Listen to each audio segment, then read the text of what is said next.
Bawal talaga ang pagkolekta sa estudyante. So kung bawal po, bakit po nangongolekta pa rin sila sa mga estudyante, especially po sa mga Mr. hirap? President, I would like to clarify, never po sila nangongolekta sa estudyante. Wala po silang collection sa estudyante. Ang meron, I'm sorry, we can I beg to identify disagree. the issue. I beg to disagree, ma'am. Ito po, lahat ng mga nagsumbong sa akin.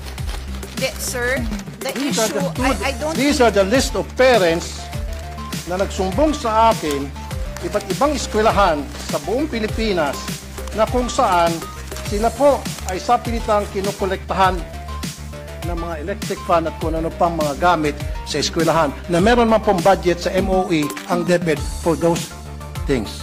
Pero pagdating naman sa eskwelahan, kukolektahan mo ng kung ano-ano. Then, yung iba pa nga sa kanila, yung mga sumbong sa akin, Sir, naglalakad na nga lang po ako, 2 kilometro, kasama pong aking tito. Wala po akong pampamasahe. Pudpud na nga po yung aking tsinela, sapatos.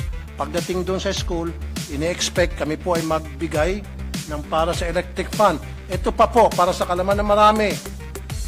Kuminsan, pinapahiya pa po yung mga estudyante. Nagkakaroon po ng group chat. Nakalista doon sa group chat, sino-sino yung mga nagbigay at sino-sino pang hindi nakapagbigay. So yung mga hindi nakapagbigay, peer pressure is either gagawa ng remedyo para makapagbigay, masama sa listahan, matanggap ng grupo, or hindi na lang papasok kasi napapaya sila, magda-drop out na lang. Sayang yung feeding program.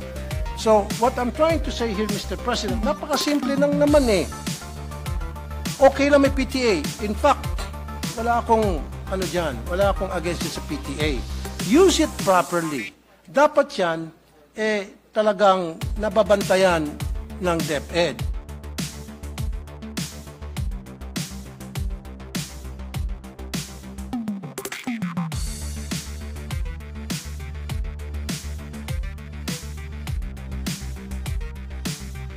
One, two, three, come on!